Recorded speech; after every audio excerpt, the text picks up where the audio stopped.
En esta oportunidad nos acompaña el profesor italiano y filósofo Gianni Vattimo, invitado a Colombia por la Universidad Nacional y por el Instituto Italiano de Cultura. Profesor Vattimo, usted ha señalado que ve a una América Latina con peso global, no obstante con signo antinorteamericanista. ¿Por qué?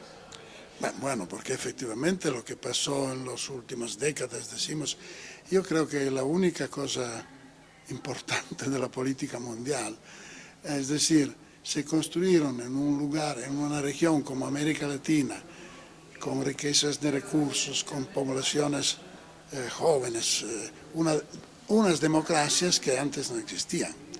Pienso obviamente ante todo a Fidel Castro, después Chávez era, para mí es muy importante, ma Cristina, Lula, el uruguayo, el Correa en Ecuador, todo esto me parece fundamental para el mundo. Decimos, ok, esto creo que significa también una mejoración de la situación vital de los ciudadanos, porque por ejemplo en Venezuela se canceló casi completamente el analfabetismo, que era muy grave en esta región, y en Brasil la operación, ¿cómo era? La operación Fome Cero, por ejemplo, como la llamaba Lula, ha dado resultados, lo se ve en las estadísticas objetivas, decimos, de la ONU, etcétera, dicen esto.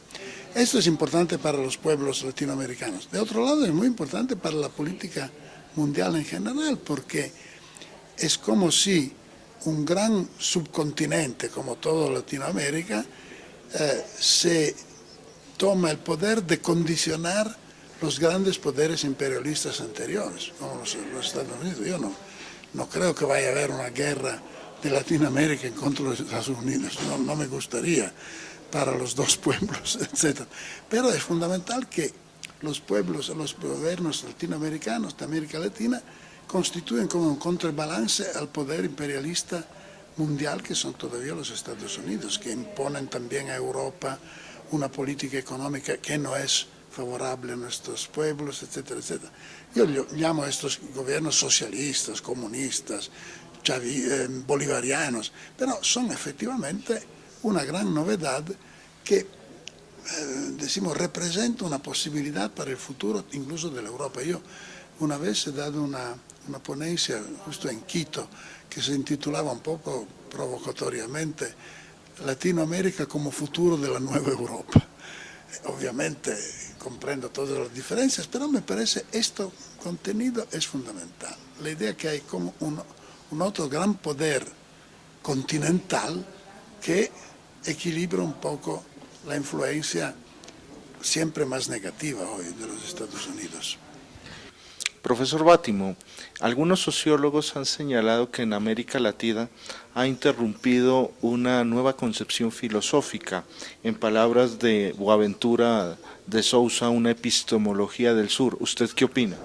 Sí, yo no sé si esto se podría llamar epistemología, porque la epistemología es generalmente en los lenguajes de la Europa o del Norteamérica, es la teoría de las ciencias. Ahora, aquí, por ejemplo, cuando usted habla del buen vivir, es una nueva ética, es una ética diferente de la ética, decimos, europea moderna, que era caracterizada sobre todo por la idea de producción, de desarrollo del capital, de desarrollo de los bienes.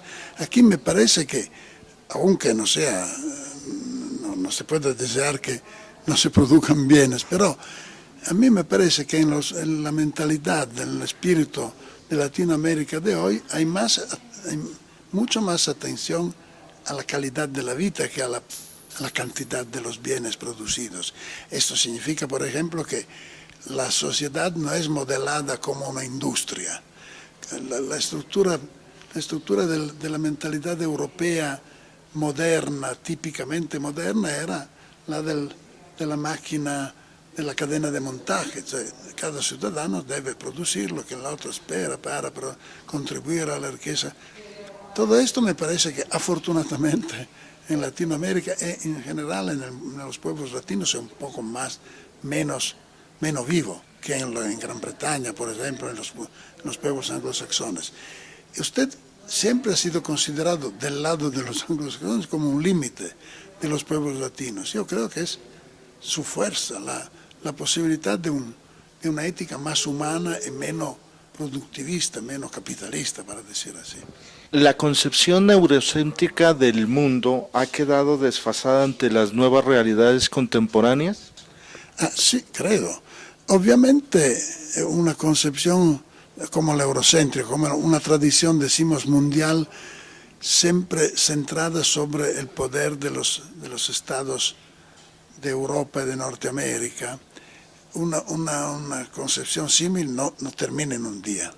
Por ejemplo, hay formas de neoimperialismo que son imperialismos de tipo económico.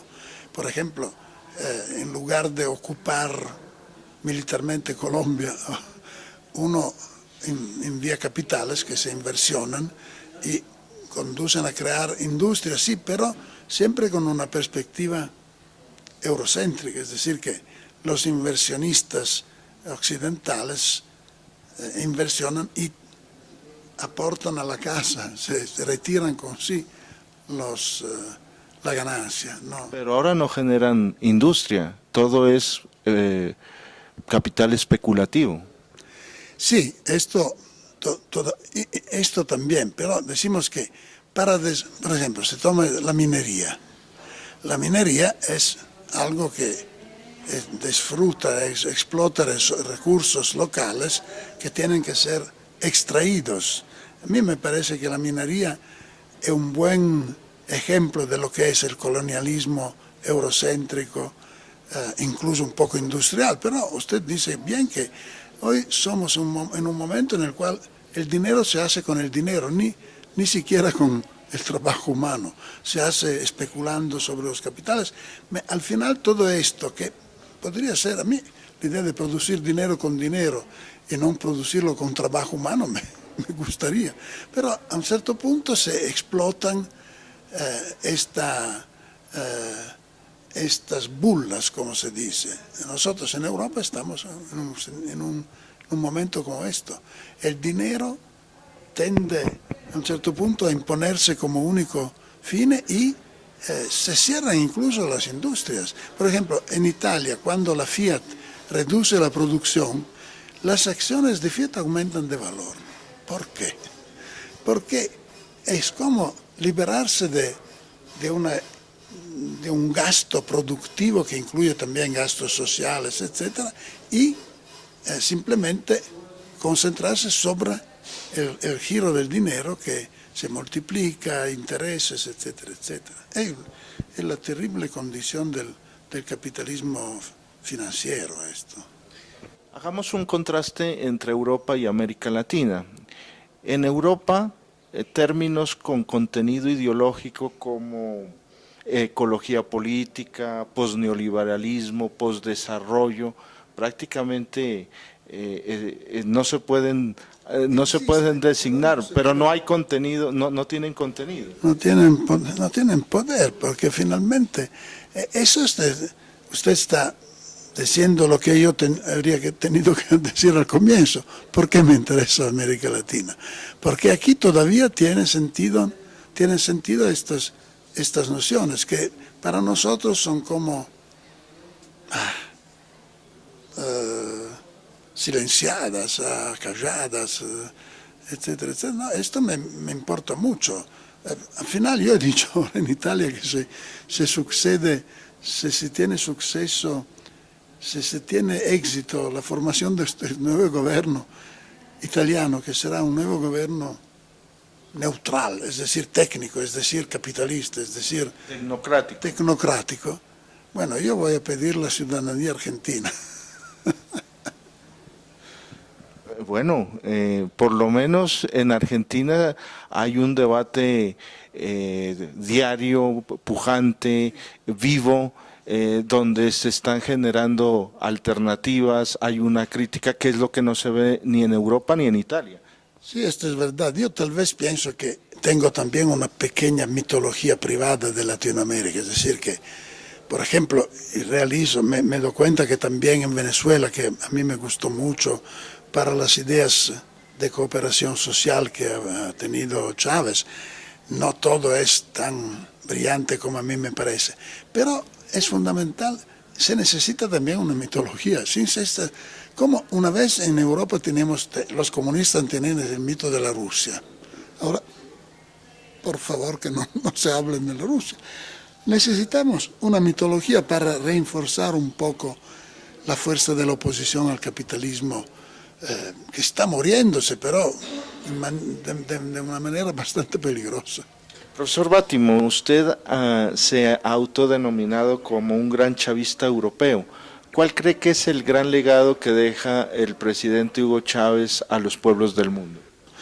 La utilización de los recursos naturales para, ante todos, para mejorar las condiciones de vida de los ciudadanos. Esto es el anticolonialismo, es decir, una forma. Yo nunca fui muy nacionalista, pero cuando estoy en Latinoamérica lo devengo, porque el nacionalismo así es el apellido de la lucha para la independencia y en contra del capitalismo explotador. Usted, por lo que acaba de decir, es un gran latinoamericanista. En contraste con Europa, usted ha dicho que su continente se encuentra en estado de fenecimiento. ¿Es tan grave la situación? Obviamente, hasta que yo sobrevivo, no puedo decir que todos son muertos. Pero efectivamente la situación es muy grave porque a causa de esta lógica banquera de los gobiernos tecnocráticos que dominan ahora en Italia, pero van a hacer lo mismo en España, y va a hacer lo mismo en Francia, en Grecia, obviamente, como se sabe. A causa de estos gobiernos, el vínculo social, la solidaridad social se despierde. Hay como un crecimiento de la violencia ciudadana, hay una conflictualidad creciente. ¿Hasta cuándo vamos a resistir como una sociedad y no como una floresta primitiva? Esto es el punto. Esto me parece, es por esto que soy pesimista sobre Italia. Prefiero una democracia joven que tiene una democracia que se termina en una suerte de escepticismo, espíritu de resignación de todos que aceptan porque tienen miedo de perder incluso los pocos que tienen. En medio de esta crisis civilizatoria del capitalismo, es dable hablar de lo que usted ha señalado como una ética de la tolerancia, el respeto por la naturaleza, el medio ambiente y una interpretación menos neurótica de la existencia. Digamos que usted esto lo ha sintetizado en lo que ha llamado el pensamiento débil. Es muy pertinente ahora para enfrentar toda esta crisis civilizatoria, poner en práctica estos elementos del pensamiento débil. Sí, yo lo creo todavía, aunque no haya inspirado hasta ahora grandes movimientos políticos. Pero es verdad que el único ideal compartible hoy como ideal de emancipación humana, de liberación, de progreso, no puede ser la idea de conformar el hombre a una esencia definida una vez por todas. La única cosa que podemos hacer con el pensamiento débil, pero realísticamente, es reducir las violencias, reducir las pretensiones de absoluto, disminuir la violencia de la verdad, para decir así. Yo siempre digo que con el cristianismo y con el pensamiento débil, la verdad tiene que ser sustituida por la caridad. Porque efectivamente, incluso una verdad científica, es una verdad, una proposición que se propone a la aprobación de otros que repiten el mismo experimento, pero en la verdad hay una componente de intersubjetividad que implica el respeto recíproco de los dialogantes. Quindi un modello social de este tipo obviamente incluye más participación ciudadana y menos autoritarismo del poder. que dice siempre que habla en nombre, una vez hablaba en nombre de Dios, hoy habla en nombre de la comunidad internacional, que es incluso más feroz que Dios, que el Dios de otro tiempo. Quindi esto es un punto importante, ovviamente.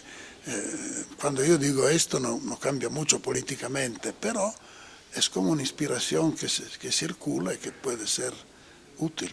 Finalmente, ¿considera usted que América Latina, obviamente dentro de su heterogeneidad, sin embargo, América Latina está abriéndose paso como un paradigma político en el mundo? Sí, yo creo que sí. América Latina es el único mundo relativamente socialista que yo conozco en este momento, porque los chinos no se sabe exactamente qué son, los indios, los rusos no hablamos absolutamente, los gobiernos europeos son todos más o menos de derecha, tecnocráticos, abiertos a esta dirección banquera sobre todo. Quindi yo pienso que veo América Latina, sí, espero que lo sea. Profesor Vattimo, un placer, muy complacido, muchas gracias. Gracias a ustedes, a todos.